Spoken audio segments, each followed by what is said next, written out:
guessing any minute. What's up? Welcome, everybody. Thanks for watching. Back with Lewis this way. Gotta point the right direction. Got Lewis back again. We're always here with Jonathan. That's right. And it looks pretty even. Sweet. We wanted to come this week and talk to you about our top 10 Marvel villains. If you've been with the channel for a while, you'll have seen our, hopefully, have seen our top 10 DC villains. But now we're going to do our top 10 Marvel villains. So, should be fun. Should be fun. Feel free to let us know what yours are, your favorites are in the comment section below, and see if your favorites made our list. That's right. So, any comments about that before we start? No, I guess as we go through, we'll work through the issues or whatever. I mean, like some of the more classic villains will, be left off my list. So if they come up on your list, I'll explain why they weren't on mine.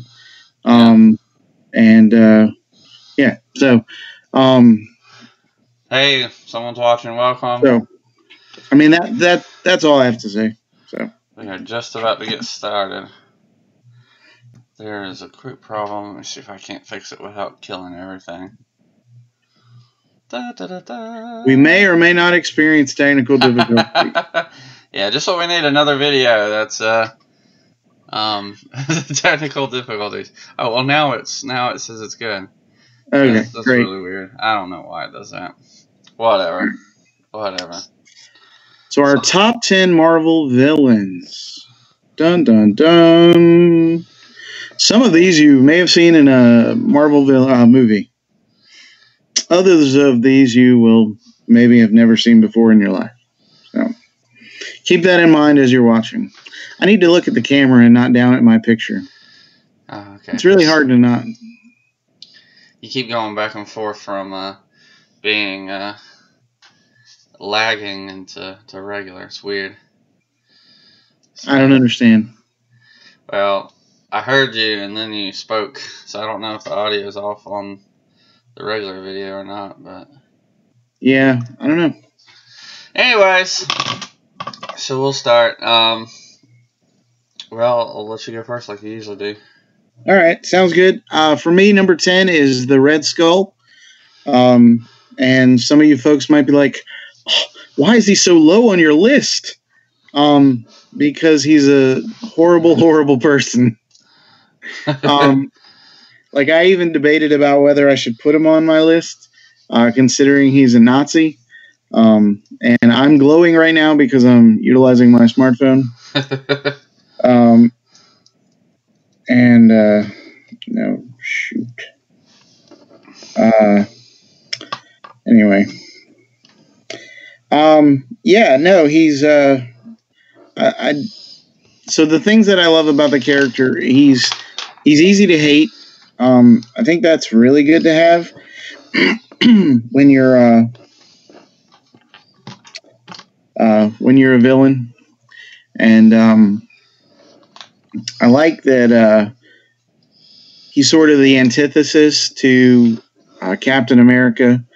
I mean, he's everything Captain America isn't, in that he's a killer and all that. And I don't know. Sorry. I keep playing with my phone trying to figure it out. So anyway, like he's easy to hate. He's a schemer. Myself. Like he does it all, right? Like his character, he can play the background or he can be the out front face of evil, if that makes sense. Right. So I like that he has that sort of range. Truthfully, if he weren't such a scumbag, he'd probably be further up my list. I mean, thankfully, there's a tragicness to the rest of the characters, but with the Red Skull, he embraces fully the evil character that he is. Yeah. So. Yeah, Red Skull's pretty cool. All right, I don't know if mine is going to technically count. But I'm a really big fan of the Sentinels. I'd count that. I think they're pretty cool villain. Who doesn't like punching robots? And growing up, X-Men was really other than Batman, was my first taste into superheroes. Right. That old 90s show. And dude, I'm watching that with my kid right now. It's excellent. And so, one of their most common villains was the Sentinels. And they just, it was always fun to watch them get knocked around. It's almost as much fun as the Turtles having Beatbot and Rocksteady. And the Foot Soldiers. And the Foot Soldiers. But, the Sentinels were always there. They were fun. Now, looking back, I'm like, man, these guys were pretty nerfed down. Like, they should have been a lot more of a threat than they were. So, two things about that. The old 90s arcade game, you walk around and you fight Sentinels. Those are like the scrubs of the game, and then you have powered up Sentinels. Yeah. After having watched the cartoon show and how easily the X-Men take out the Sentinels, when you then go back and read comic books that have the Sentinels, you're like, why are they having such a hard time beating these guys? Right. So, well, and I went from the comic book. Hey, someone else on, welcome. I went from watching the cartoon as a kid to closer to high school. I picked up with the movies. And then when you had them show up in Days of Future Past, I was like, wow, these things are crazy. Right. Like, how in the world did they just knock them around in the cartoon? And I was like, oh, well, it's a cartoon. But still, like, I always thought they were fun villains. I mean, they're more henchmen than anything, but sure. I really enjoyed the characters. Hey man, henchmen are important. That's right. So that'd be my number 10, and that's what I put them on the bottom because they're more of a group and henchmen. But I had to include them because I always really enjoyed them showing up. Well, I don't have a problem with groups being on this list. So as you will see as I work my way down my list. So you're silly. No, but seriously, the Sentinels they have an excellent look. If I had thought they were going to be on your list, I'd have dug my Sentinel out. I have a giant action figure. It's like 16 inches tall or whatever. Yeah. Yeah, it's really cool. It has, the phrasing and stuff like the old cartoon show. Huh. It's really neat. Yeah, they kind of look similar to the Manhunters from the Green Lantern Corps. Except the Manhunters are more like 7 feet tall, whereas the Sentinels are going to be closer to 20 feet tall. Sure. I was just saying general look. Oh, I know. I actually have some of the Manhunter figures too. Yeah. Anyways, that has nothing to do with our list. Yeah. But they're excellent foil for the X-Men. Yeah. No pun intended there. So, all right, number 9 for me then is the Masters of Evil. So this is a group that was formed to fight the Avengers. Probably the most well-known group was led by Baron Zemo, and included, the Wrecking Crew, Mr. Hyde. Who else was there? Crackers.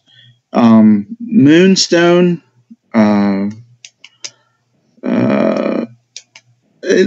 They've had different incarnations, right? Like, I think by that point, that was like the 4th version of that team. Ultimately, some of them went on to become the Thunderbolts, which was a hero team. in disguise. But the original group started out as Kang, Zemo, Enchantress, the Radioactive Man, Scourge, the Executioner from Thor 3, and Wonder Man. He was a bad guy to start with. So, I mean, they just have like a cool counterpart to the Avengers. Various incarnations have had various villains over the years. Like Dr. Octopus led one group at one time and fought the original Guardians of the Galaxy from the future. They had come back in time, and yeah, so I just dig the group dynamic. I've got another group on my list, which we'll talk about when we get there, but I just love the when villains team up. And this way I get to spotlight my love for lesser-known villains like the Wrecking Crew, while still representing the powerfulness of a well-oiled villain group. And so, yeah, I think I'm really hoping at some point in the future in the MCU they get to the Masters of Evil, because I think that'd be a really good, just a really cool fight scene to have the Avengers like pairing off with bad guys and having these really cool fights, kind of like in Civil War, but actually against villains now who are trying to kill them. Yeah. If DC ever get their act straight, we could get a Legion of Doom, but yeah, I don't think they're going to do that though. So not anytime soon, at least. At least not in the team up area. Yeah. Aquaman was great. I'm looking forward to Shazam. So here's hoping. Anyways, my number 9 would be Thanos. Wow, that low, huh? Yeah. It's not that I don't like him. It's just, he's kind of a cheap version of Darkseid. Yeah. So he ranks lower. He's not on my list, so he's at least on. I mean, I like Thanos. I think the whole Infinity War story is awesome. Yeah. I think he's a really cool villain. He's basically like the kingpin of the universe. Dude, how did I leave Kingpin off my list? I have no idea, but he's on mine. I don't either. Spoiler alert. Yeah.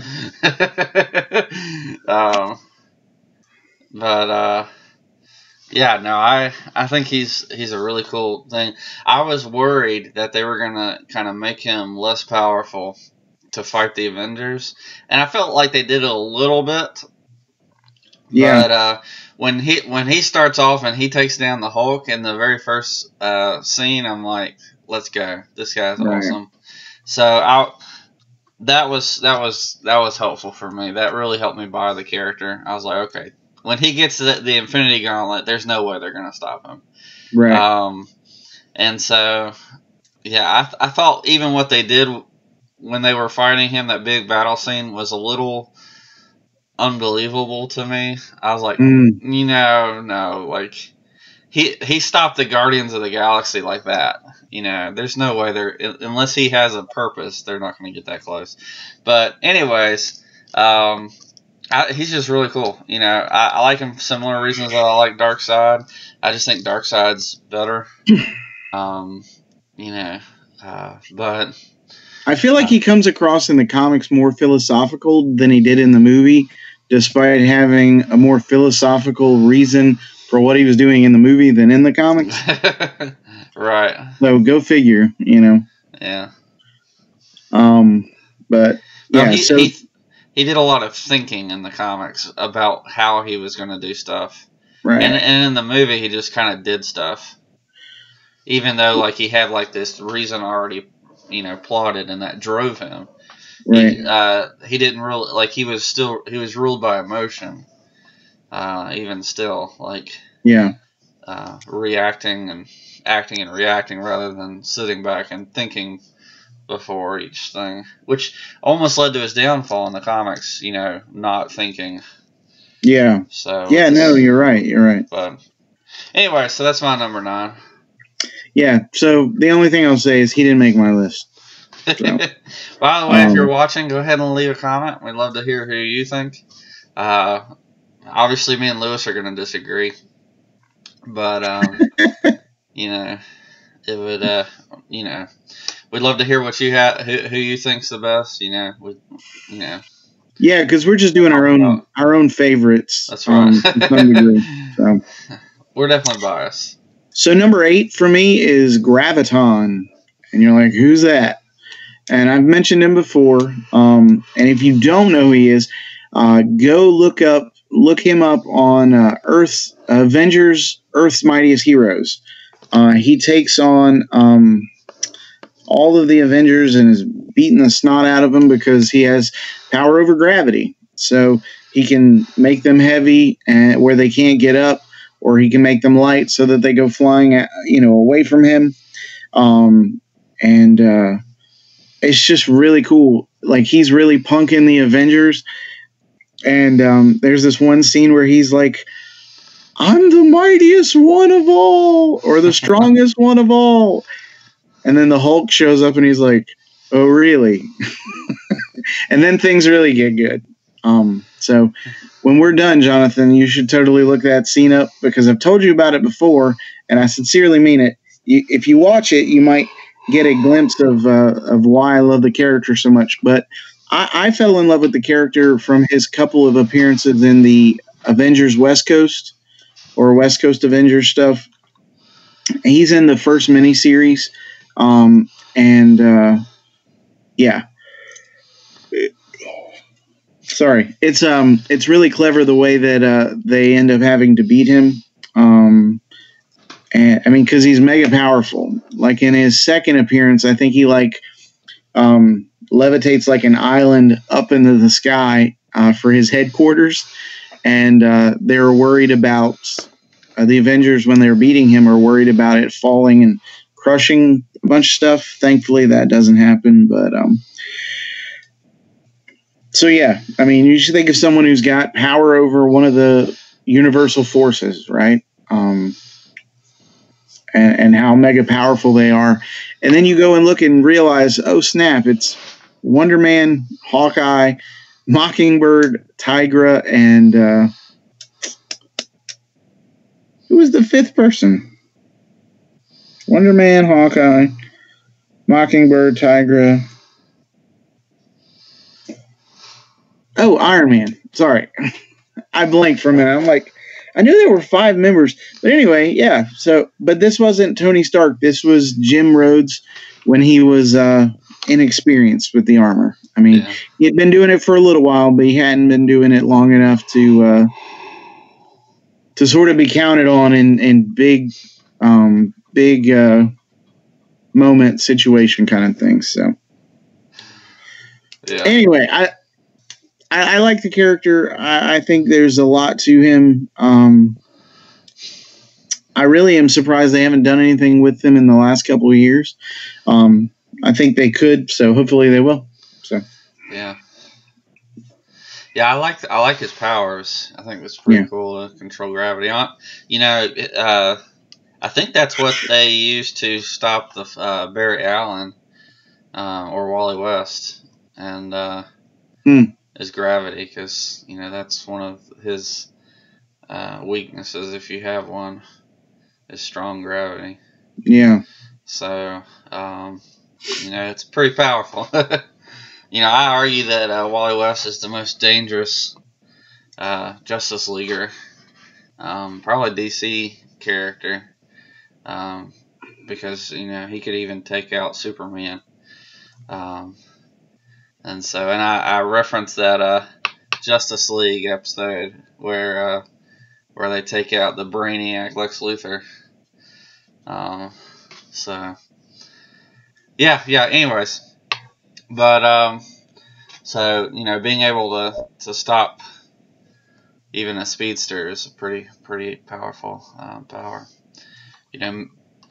Metal is up there too.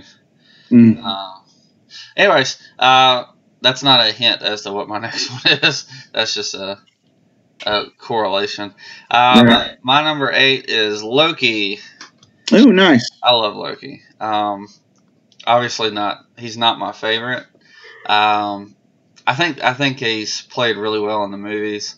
Some of my favorite parts is in the Avengers movie, the first one, where they're Iron Man is making fun of him after he first meets him.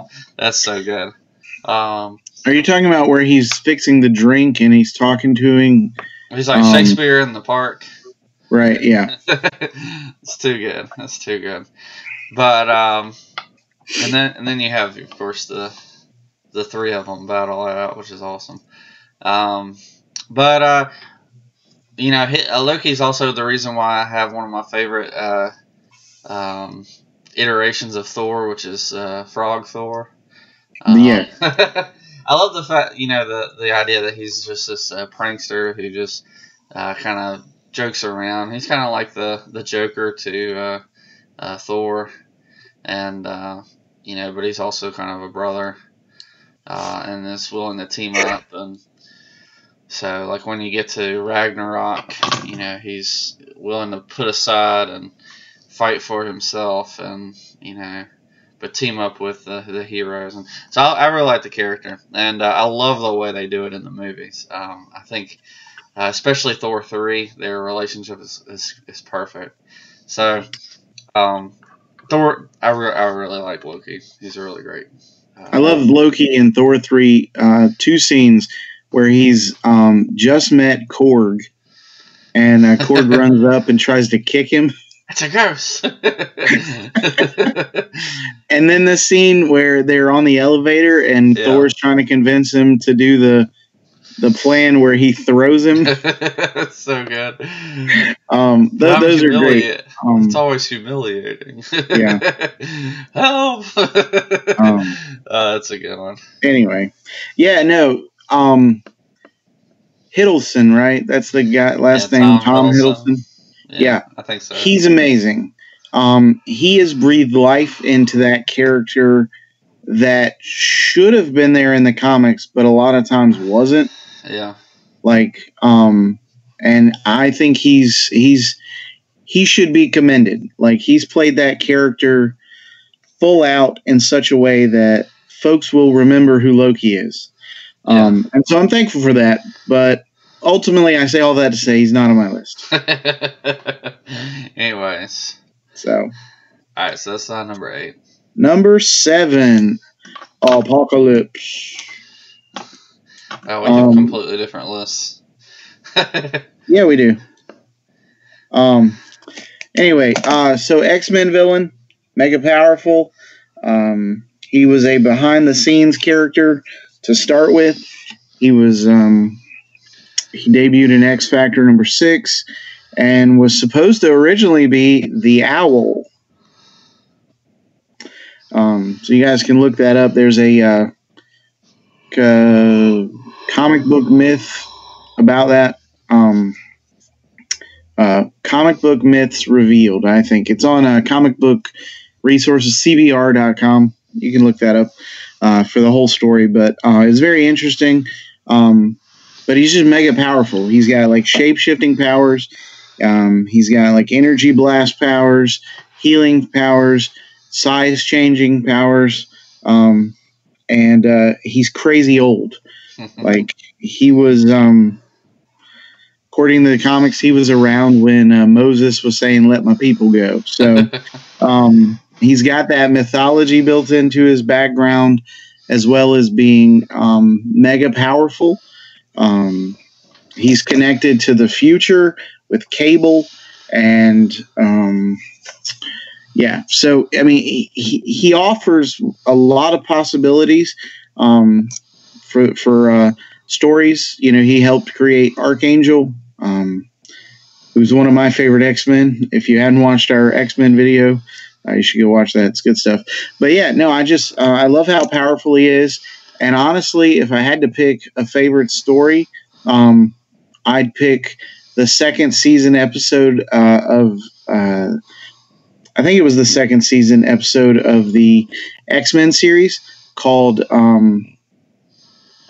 what is it called? It's about the plague. There's like Bishop comes back in time to stop some plague, and he and the X-Men fight Apocalypse, and then Cable's like trying to do something in there too. It's just a really cool episode that I felt built on a lot of things. And then, of course, he was the major baddie for the huge 4-parter Beyond Good and Evil. And I loved him in that. He was great in X-Men Evolution, which is a really underrated X-Men show, if you've never watched that. There's some things I would have changed about it. Like I didn't care for Rogue not having her flight and, super strength. But other than that, that was a really cool show. So, yeah, Apocalypse. Number 7.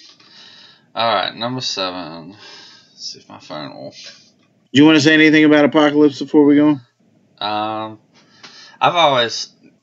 I don't know as much about Apocalypse. You watched that cartoon.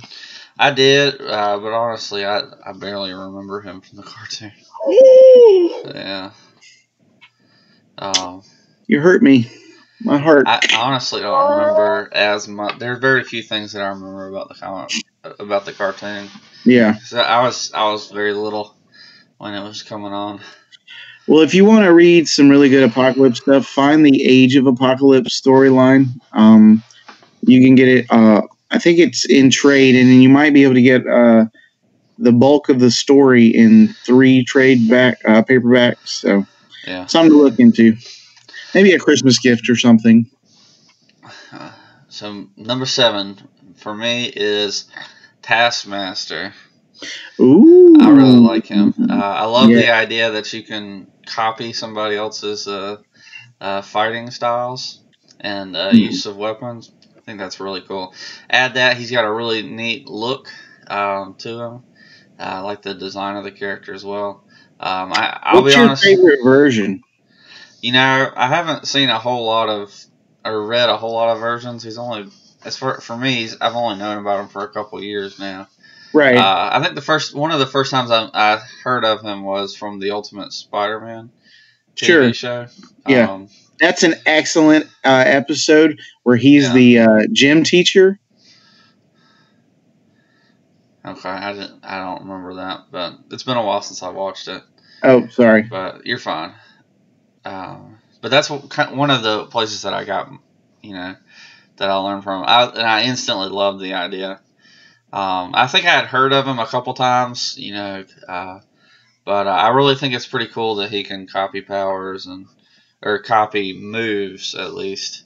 Right. Of course, he can't really, do everything, but I think it pushes all the characters outside of their comfort zone because they have to learn to fight somebody who can fight just like they do, and so it's really interesting, I think, for them to have to be stretched in that way. Yeah, really fight unlike themselves and kind of more unpredictable. So I'd really like to read a comic where Captain America fights him. I think that'd be really interesting. They have those. I'm sure they do. Yeah.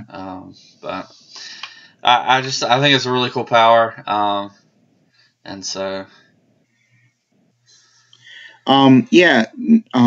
So the cool thing I like about him is that he uses his power to help train villains how to fight bad guys. I mean, superheroes. Like he was running a school. Like when he first appeared, he had a school where he's training bad guys how to fight superheroes. Yeah. So I just think that's just really fun. Who's the DC equivalent of Taskmaster? Yeah. Isn't there someone with a similar skill? Prometheus. Okay. So he doesn't actually see it. He downloads it into his brain. Okay. So, there's a part of me that honestly feels like there was some borrowing. What? Well, Grant Morrison created him, so I'm not saying he didn't put enough of a spin on the idea of having access to fighting styles and things like that with the character. I'm just saying, like, there's some evident borrowing. I've just never heard of Marvel and DC borrowing from each other. Yeah. I mean, all the ideas in the House of Ideas are original. Anyway, number 6. Number 6, the Sphinx. Oh, man. Yep, and you don't know who that is. And maybe our I know audience what the Sphinx is. So he's a former pharaoh, and he gained the power of the Ka Stone, and so he fought against Nova, the human rocket, in his original series from the 70s. Marv Wolfman created him, and he wrote him out of existence to some degree by locking him in eternal battle with Galactus. So Galactus was feeding off the Ka Stone, but the Sphinx was somehow drawing power from Galactus, and so he locked them for a time in battle. He played a huge role in the New Warriors series from the 90s, which I love, and so that's why he's so high on my list, because he was their ultimate bad guy, so to speak, and so I just, got to give him props. Yeah, I've never heard of the character. He also fought the Thing in a fist fight. Okay. I'm sorry. I feel like I failed you as a friend for never having introduced you to the character. Oh, you're fine. I'm sure there's lots of characters you haven't introduced me to. And this is true. So my number 6, unless you had something else. No, that was it. My number 6, Kingpin. I love Kingpin, and I'll tell you, he is near perfect in the TV show. Well, it's Vincent D'Onofrio. That guy is a great actor. Excellent, just excellent. Yeah, I mean, I don't know what you say. Kingpin is such a great character. He has all the tropes about being a mob boss that we see in other shows or movies and stuff and literature, but he just does it kind of on a whole nother level because he's going up against superheroes. Yeah. And he can take them on, and I was one of the things that I like about him is that I love to hate him because he's so good at what he does, and what he does isn't very good. I caught that turn of phrase. Yeah, man. I'm watching you, mister. I love that he gets down and he gets dirty sometimes when he has to, and it's just he's so manipulative that he always gets what he wants, and you never really see the punch coming, but he's planned it out. He's a lot like Lex Luthor in a way, except Lex Luthor tries to put on this facade of being a great person because he believes he's a great person. Where Kingpin kind of is like, I've been in the gutter, I still am, but I'm the top. But I'm at the top, and you can't touch me. Like, it's great. I love that aspect of the character. If you want, so Kingpin didn't make my list, but he'd make an honorable mention list if we were doing that sort of thing. But if you want a great Kingpin story where he finally gets his comeuppance, Last Rites. It's the 4 issues right up to issue number 300 of Daredevil. It is one of my favorite Kingpin stories because Daredevil has been he had been exposed, like Kingpin found out who he was and played him back in the Born Again storyline that ran in like the 230s. So for about 60 issues or so, Kingpin had Matt Murdock beaten and broken and having to climb back up out of all that, and he finally does in that story, and it is cathartic to say the least. Yeah. So I recommend it if you're wanting to see that, because he remains Kingpin, but he finally gets his too. It's a really good story. So. But that's my number 6. All right, so we're cracking the top 5. My number 5 is the Brotherhood of Evil Mutants. Pick an iteration. I don't even care. But seriously, if I had to pick one, it'd be Mystique's Brotherhood with the Blob and Avalanche and Pyro and those folks. They're on prominent display in the original Days of Future Past, X-Men 141 and 142. And they're the same crew that were on the cartoon show for the most part. I just love, villain teams that can match up well with the hero teams. They go on to become Freedom Force and fight X-Factor and the Avengers, and yeah, I don't know. I just love that kind of thing. And you have a nice mix of powers. You've got the elemental fire guy, you've got the rock guy, you've got the fat strong guy, you've got the shape changer lady. They added some other characters like Spiral, so she's got the magic and the swords and stuff, and so it's just a great mix of variety there. Yeah. And so it allows me to get a bunch of my favorite X-Men villains all in one. So that's the beauty of villain teams. You can totally... Yeah. How did the Sinister Six not make my list? I'd make fun of you, but I'm guilty too. So it just dawned on me that I didn't include the Sinister Six. I think I'm the one that started it all. Oh, you mean the team thing? Yeah. Yeah, probably. You're like, oh, I can do teams? Well, I'm changing my whole list. I remember that. I think it was our DC Heroes movie.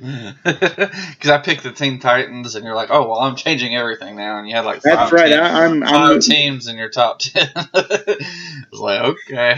Anyways, well, that works with the Green Lanterns too, right? I like the Green Lantern. Yeah. Which one? This one, this one, this one, this one, and this one. Yeah, I like them all. Yeah. Number 5 for me is Galactus. I really like Galactus.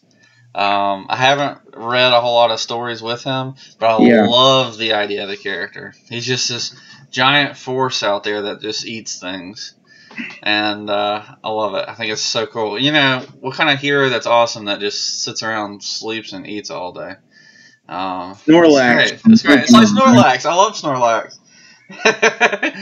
And Snorlax is, kind of the problem in the first episode he shows up in, until they catch him. And I love it. But he's so threatening. Like, what can you do against this giant force of nature that just floats around and eats the planets? It's really cool. It's really cool. So yeah, I like the idea that he has all the heralds.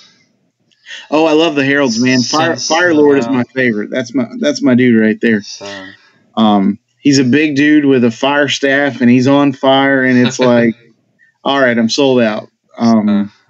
Silver Surfer. Pretty awesome. Terrax is cool, too, with the giant axe. And so, spoiler alert, Galactus is not on my list, but it's because I don't count him as a villain. I count him as a force of nature.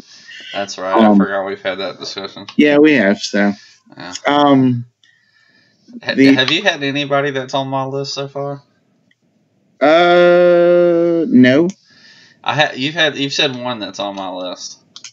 Who was that? I'll save it for a little bit. Oh, I think I know, but yeah, that's fine. Yeah. So I wouldn't be surprised if our number 1 is the same.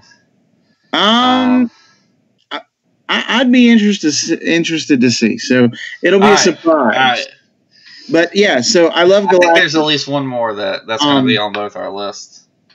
I can give you 3 or 4 different storylines. Well, let me just name 2 real quick as far as Galactus goes. Roy Thomas wrote an excellent Galactus story where he was ready to eat Counter Earth. And that's in Fantastic Four 175, somewhere around there. And Jack Kirby did the covers for it. It's beautiful. And then 240, I think it's 242, 243, 244 of Fantastic Four. It's the introduction of Frankie Ray as Nova. And those are excellent issues as well. If you're too lazy to read comics or you don't want to track them down, they abbreviate that storyline in a 1994 Fantastic Four cartoon. So you also have that option. He's in the second Fantastic Four movie. Huh? It should have been in that Fantastic Four movie. But I won't go into too much detail because I want to make a video about how we could have made that movie better with not a lot of work. I knew that was going to set you off. Because that should have happened. That should have happened. Anyways. What number are we on now? I think it's number 4 for you. Number 4. Okay, number 4 for me is Kang the Conqueror. He is a time-traveling villain from the future who comes back to conquer Earth. He fights the Avengers most frequently. And, I don't have it. There's an excellent novel, the trilogy of novels called it's X-Men and Spider-Man. They team up in the books. It's called Time's Arrow. It was excellent. I hadn't finished. I finished that last year or the year before. It's just a little fun story where Spider-Man teams up with the X-Men and they go to different time periods in the past, the present, and the future, and try to stop Kang from destroying all realities or whatever. His best story is the Kang Dynasty story from Kurt Busiek's 90s, early 2000s Avengers run. It was his last story on the Avengers, and it ran for about a year, and Kang conquers the world. He finally succeeds. That's really all I'll say about it, but if you're interested, if that sounds like something you'd be like, the bad guy wins, I've got to read that. Yes, you do. It's an amazing story that basically calls into action so many of the Avengers, it actually presents a great Miss Marvel. So if you're into the character before and or after the movie, then that'll be a good one to look into. Yeah. My number 4, Red Skull.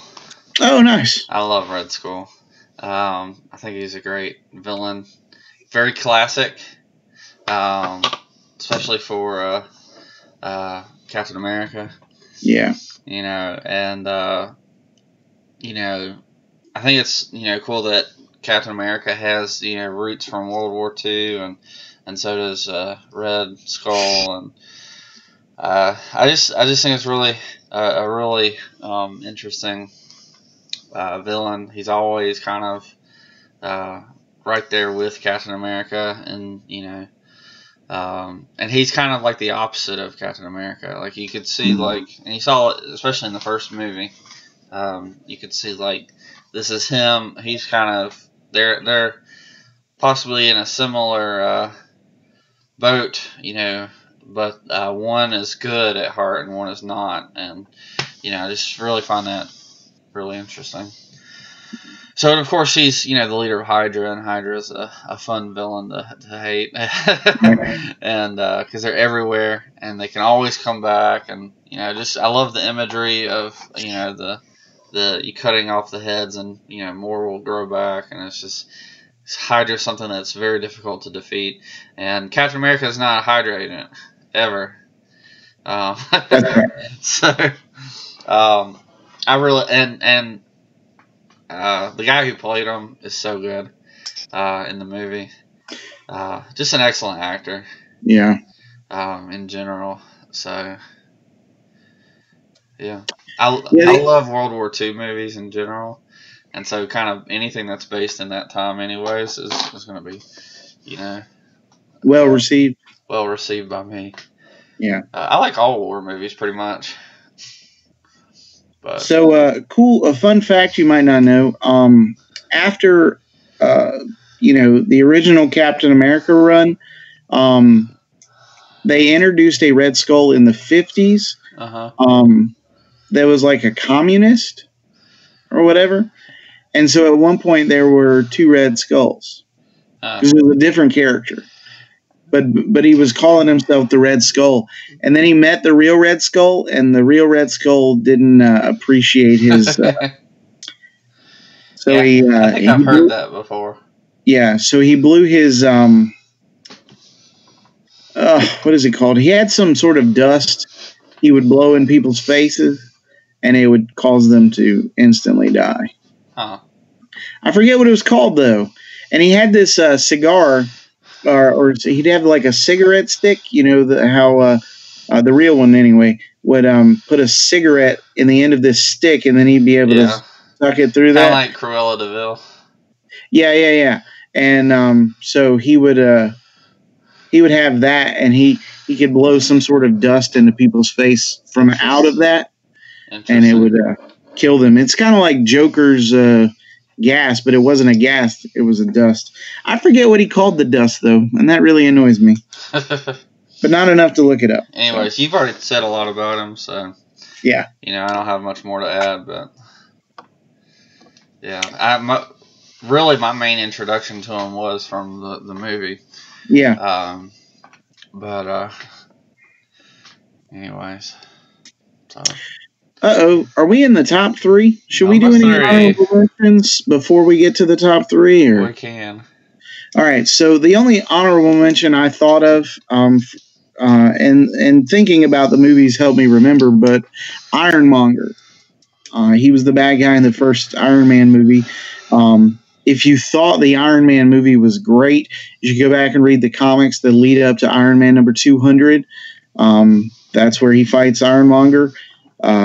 Obadiah Stane, he had bought up Stark. Can't remember if it was Stark International or Stark Enterprises at the time, but he bought up Tony Stark's company, and was Stark was trying to come back. And then, like, right at the end, Obadiah launches a missile and injures a bunch of Tony's friends. And Tony's like, screw this noise. I didn't want to have to do this, but I'm going to defend my friends and my company. So he puts on my favorite version of the Iron Man armor, the Silver Centurion, and he goes and confronts Obadiah, who expected him to come, and he's got the Ironmonger armor on, and they have a knockdown drag out that ultimately ends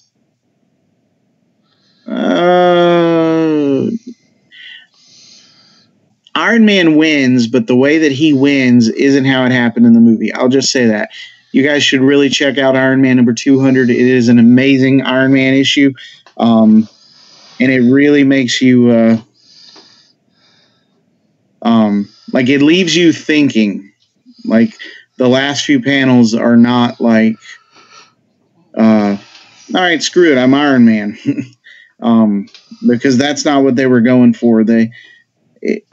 It was a lot weightier than the movie, but no less good. So I had a couple honorable mentions. One is the Purple Man, and I didn't really know much about him until David Tennant picked him up in Jessica Jones TV show, and he is excellent. It's so creepy. Creepy, yeah. It's so creepy. It's excellent. It's so good. It's so good. I've liked David Tennant since he was Doctor Who, and he's just spot on in that. And then another one I like is Fin Fang Foom. I'd love to see. Dude, Fin Fang Foom is amazing. I'd love to see him in a movie. That'd be awesome. He's not in the top 10 because I really don't know much about the character, but I love dragons. So, just the fact that there's a dragon that's a villain in the Marvel Universe is awesome to me. And I guess I like the Hand as an organization. I think they're pretty good villains, and in a lot of ways they're like the ninja version of Hydra. They just never stop coming.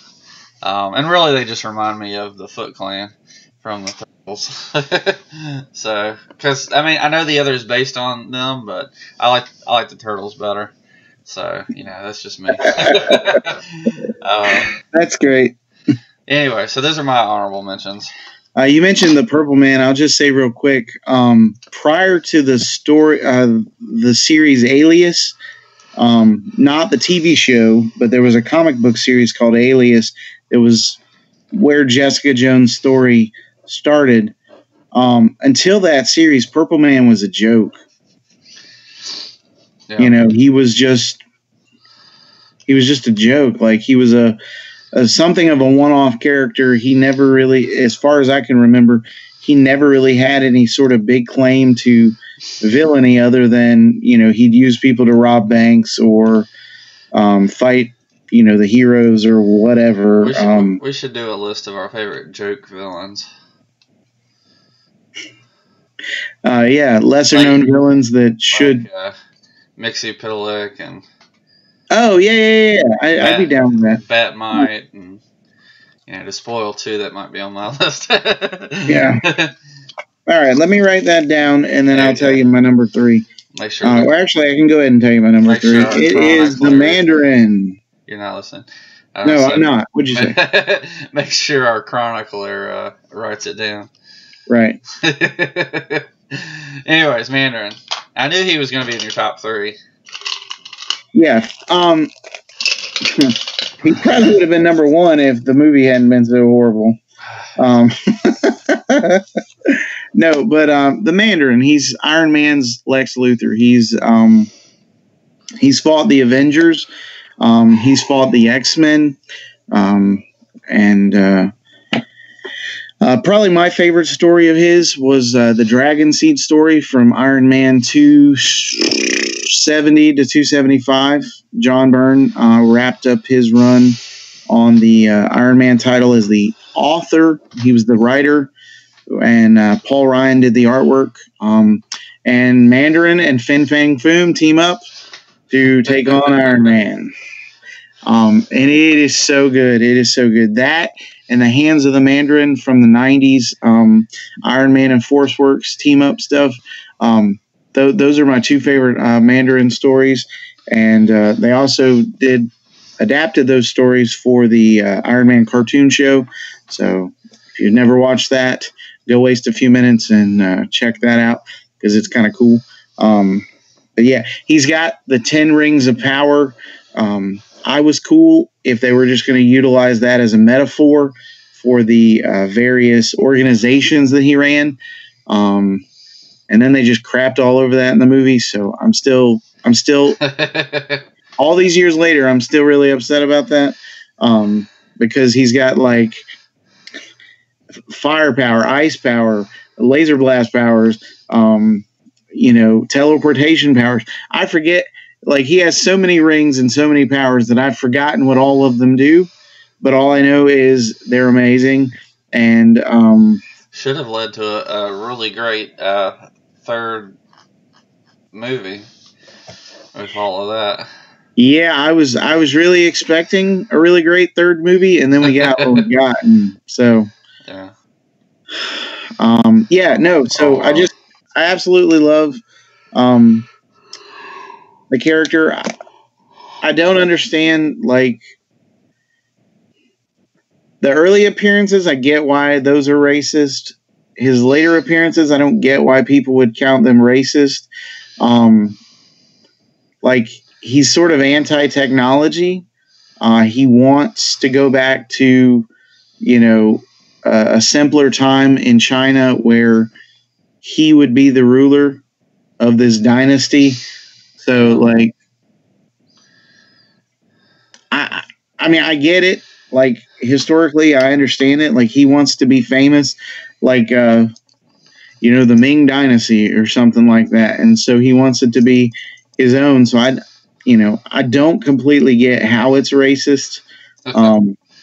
Yeah, I would have mentioned him as an honorable mention, but I figured you were going to have him on your list, so I didn't. I don't know as much about the character, but it sounds really cool. Yeah, I mean, like a cool character. You take Iron Man, who represents everything modern technology, right? And you've got his mirror opposite in the Mandarin. Right. And I mean, I don't know what about, like, I don't know how that comes across as racist. So if you folks listening, like, have an idea of why that comes across racist, because the Mandarin wouldn't represent all Chinese people. He would just be himself. Like, just like if I suddenly said, all right, I'm done with all technology, which would be really dumb because it'd make it hard for us to do this show. Even if I came to where you were, it would still make it hard to do this show. Well, and a lot of most superheroes have like their opposite versions. And what's the opposite of Iron Man? But I mean, when the movie was coming out, people were worried that he was going to somehow become this racist stereotype, and I don't understand. Like, what about a character who's opposed to technology is somehow stereotypical of the Chinese? Like, I didn't get that, and I still don't get that. Well, they made it more Arabic than Chinese. Well, I know. And of course, interesting. Well, no, they even crapped over that because the guy is just British, and he was just pretending with the accent. But again, he doesn't represent China. He's just a character from China. So, right. I mean, forgive my ignorance, folks, if for some reason, like, it's blatantly obvious and somehow I'm just blind to it because I like the character. Like, I do remember reading some older stuff, and I'm like, okay, yeah, this is bad. I think most people have kind of forgotten about Iron Man 3.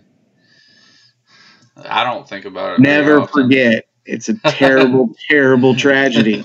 I don't think about it very often. I know. I don't either, except when I'm talking about him. My number 3, Magneto. Oh, nice. I love Magneto. Spoiler alert, he's not on my list. Yeah, I didn't think so. I think we've only got 2 people that are on both of our lists, and I think he's going to be your number 2 and my number 1. And so,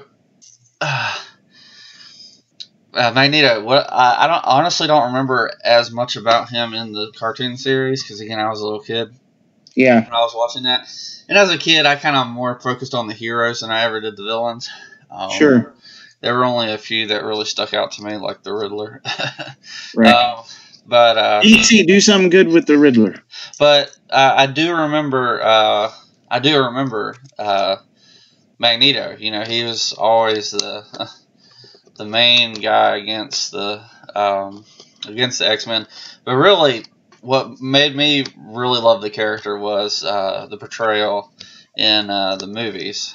It's so good.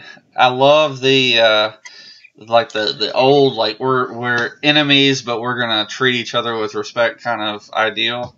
Yeah. And you kind of had that back in like World War I and earlier era, like and kind of like civilization. Right. There was just like, war was this kind of thing that you just did, and you had these things, but you'd come together. Like, there's times during the Civil War where people would take a break during Christmas and they would hang out with their family that's on the other side and stop, and it's just like that reminds me so much of like the old style of war. Not that like I want to romanticize war or anything, but it just I think it's really interesting that these 2 guys who are always fighting each other because they always disagree can sit down and play chess or pretend to be or basically be civil together.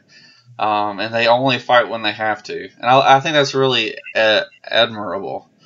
Now, of course, Magneto is, crazy. and very extreme. So I definitely side with Xavier over him. But I really like the fact that it's a two-way street. Like both of them are always like you're forcing my hand in doing this. And I really love the character. And then like magnetism is probably one of the strongest powers, I think.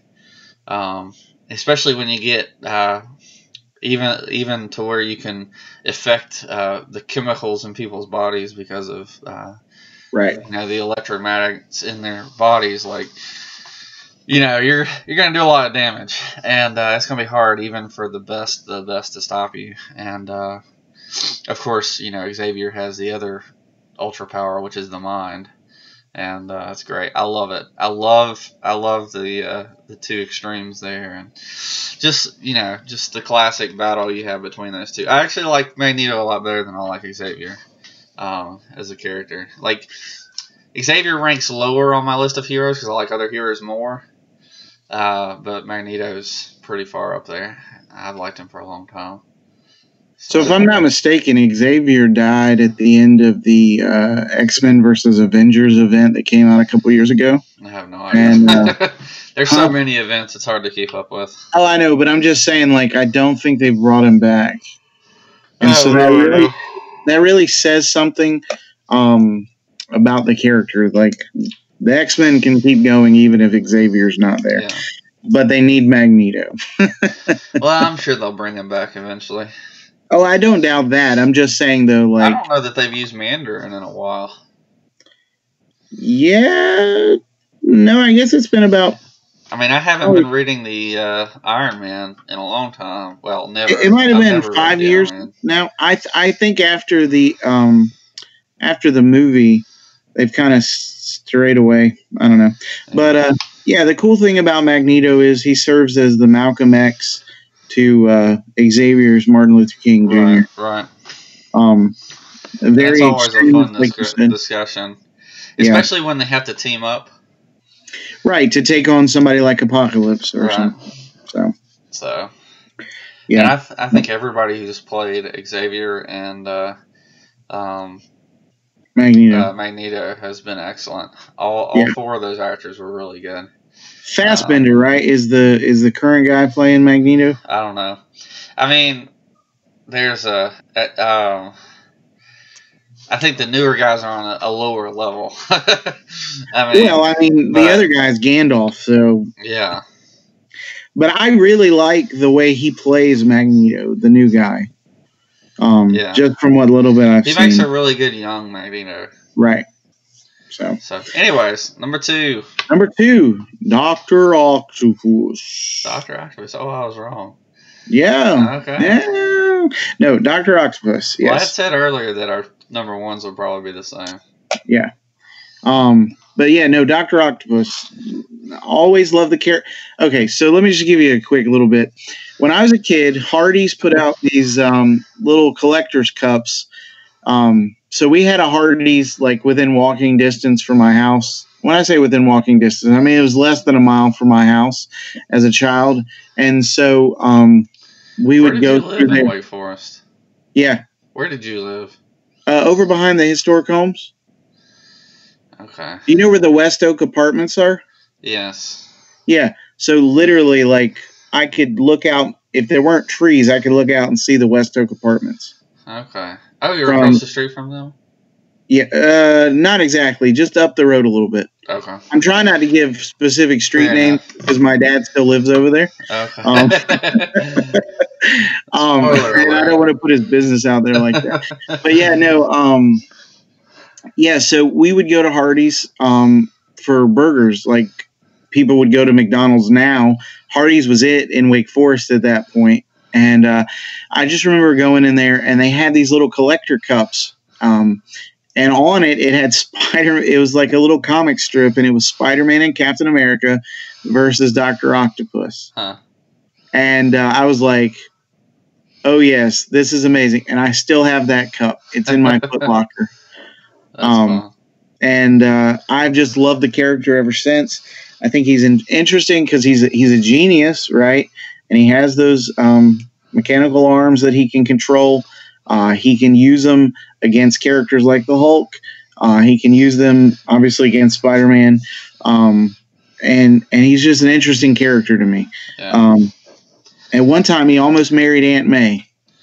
I don't know why, but anyway. And I love Spider-Man 2. It is still one of my all-time favorite movies, and it is. It's not your favorite now? I said movies. Yeah, I know. That's what I'm talking about. Excuse me. I'm not trying to give anything away. Princess Bride has always been my favorite movie. Okay. Superhero movie. I didn't say. I said one of my favorite movies. We're not having that discussion until you watch Superman and a couple other things we're talking about. I have it sitting. You know, I thought about watching it this afternoon. I have it sitting on my movie stand right when I see it every day when I walk in. Yeah. It's just sitting, waiting, calling my name. Yeah. Anyways. So yeah, Doc Ock. Doc Ock. All right. Number 2, Mysterio. Number 2. I know. I don't know how you did that. I was really thinking that was your number 1. Yeah. So he's my favorite, hands down. But I wanted to be a little objective and say that, you know, my number 1's better. Okay. A better character, and I love both of them. Mysterio is my favorite Marvel villain, hands down. I love the character. Again, you know, he's kind of a, I guess in some iterations he's kind of a goofball. He's kind of a throwaway character, one, you know, that they probably never thought would come back because he's so weird. You know, he takes like the form of like an alien, but you know, he's really. It reminds me a lot of Abracadabra from the DC universe. Oh, that's actually a great comparison. But you know, and I don't. I'm still growing. The first time I ever saw the character was playing Spider-Man 2 on the PS. Oh, the video games, yeah. Or PS2. It was like the first, or maybe it was Spider-Man 3. It was the first open world in the Spider-Man games that really went over well. Right. Really, it was the first Spider-Man game I ever played. And, you know, when I got to... He showed up all the time, and I loved every minute of it. I was like, wow, this character is so much fun. And then, you know, he wasn't in the movie. I was like, okay. It's like, well, why is he not in the movie? But, anyway. Honestly, he might have been a better part of that movie than Venom would have been. Well, they could have kicked Sandman out. Yeah, I don't like that they tied him right into... Kick Sandman out and, what's his name? Green Goblin. Just made it all about the Venom suit. No, because honestly, they had to have him. It was the finale of his arc. Right? That was always the plan. Oh, I think they were planning on a 4th one. Well, they were, but as far as Harry goes, that was his arc. He had to... Well, make him last to the 4th one and focus on Venom. Anyways. No, Venom should have never been in that movie. We should do a video about how we would have changed the movies. That and Fantastic Four #2 and... Well, all the bad movies. X-Men 3, Spider-Man 3, Iron Man 3. I'm starting to sense a pattern here. Fantastic Four 3. No, that's not Fantastic Four 3. And I refuse to acknowledge that movie as even the Fantastic Four. I've actually never seen it. No, I haven't seen it either, based on principle alone. Yeah. It had so bad reviews, I was like, I'm not wasting my money on this. Anyways, I love the character of Mysterio. I think he's really fun. And I like the more silly characters. Not necessarily that the character is goofy as much as like his in principle, like the idea of the character is kind of goofy. So I really like him. So I love the design of the costume. So yeah, definitely my favorite Marvel villain. All right, so I'm texting you my number 1. to see if it's the same, and if it is, then we'll just reveal it. Of course it is. Okay, well, I just texted you, so make sure. It just showed up. Oh, okay, I'm sorry. I read it. I didn't. No, you're fine. All right, since ours is the same, you go ahead and tell everybody who our number one is. Dr. Doom. Of course it's Dr. Doom. Who else would it be? He's objectively the best Marvel villain ever created. Ever created. Ever. Such a great character. He's fought the Fantastic Four. He's fought Spider-Man. He can fight Captain America. He can fight Daredevil. He can fight the X-Men. There's nobody that Dr. Doom cannot have an amazing story with. I love that he's like a ruler of his own country. And in a lot of ways, he's got aspects of other villains. Yep. But better. So, like, he's got a lot of the same traits that Magneto has. But, you know, it's a lot more personalized. So, like... he's got the gypsy background, so he comes from nothing, kind of like Magneto came from the ghettos of, the concentration camps of Germany or whatever. Of World War II Nazis. Yeah. To be specific. Thank you. I was going to say Nazi Germany, but I forgot the word Nazi. Magneto kind of sees himself as like this great defender of mutant kind, and kind of steps up, whereas Doom generally just kind of is happy with his own country and his people. He sees he sees himself as like a benevolent ruler, and you know, of course he rules with an iron fist, but not to be confused with Iron Fist, but and a lot of times, just like Magneto, he just kind of sticks to himself unless he has reason to not. But he also has other qualities of others, like he's got a lot of the brains and stuff of like Lex Luthor and Kingpin, or Reed Richards, Like he's got the mind capacity to outsmart all of his, foe, which really makes it interesting with Reed Richards, I think, because Reed's speciality is being smart. I know he has his superpower, but his main superpower is his brain. And he's always had that. Right. And so it's really interesting to have somebody who's on an equal playing field with intelligence. Right. And so they have to, go back and forth and outsmart each other. I think that's really, really interesting. But, and he has he has the magic background as well. Like he dabbles in magic. So not only does he have the powerful suit of armor and his own God-given brain, but he has, access to the arcane powers that be. And he utilizes that. And one thing that I really love about the character, and if you want a great single issue to read with Dr. Doom in it, go look up Amazing Spider-Man number 350. Doom is totally Doom on that. Like, it's one of my favorite Doom stories.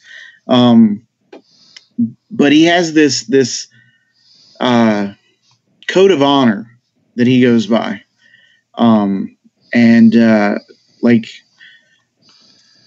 It really, when I read that, it really made me appreciate the character all the more. Well, it's kind of like Deathstroke. He's got that code of honor that he'll fight for whoever he thinks he should fight for, whatever best interests himself. But he's always going to act in a way that he feels like he thinks is morally responsible. Right. And so even if that morally responsible is very corrupt. But he doesn't see it that way.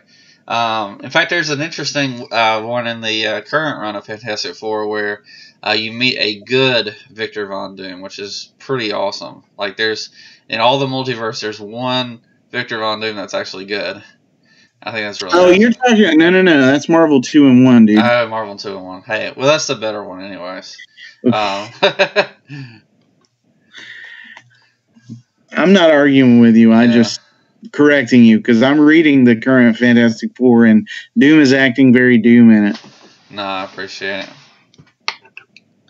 But yeah, I love the character. He's great, and the fact that he's like wears like this suit of armor, and he's got a lot of the aspects of Iron Man, and but with a little bit of magic mixed in there, and wears the mask over his face all the time because he's scarred. I just don't think that they've gotten the character right in any of the movies. I never really felt threatened by him in the Fantastic Four movie. Oh, right. No. The movies thus far have not. I'll just tell you this. If they ever cast the right guy as Doom, I don't if they get it right, like Mark Hamill's Joker, he won't be able to do anything but Doom for the rest of his life. Yeah. Because the character Doom doesn't have to get in a fist fight with anybody, right? He can stand back and throw, force lightning or something, you know what I mean? Or hordes of Doom bots. Right, which is another great part of the character. He's got all this huge army. Exactly. So the character lends itself to aging well. So, man, Marvel, make an excellent Fantastic Four movie because I need that in my life.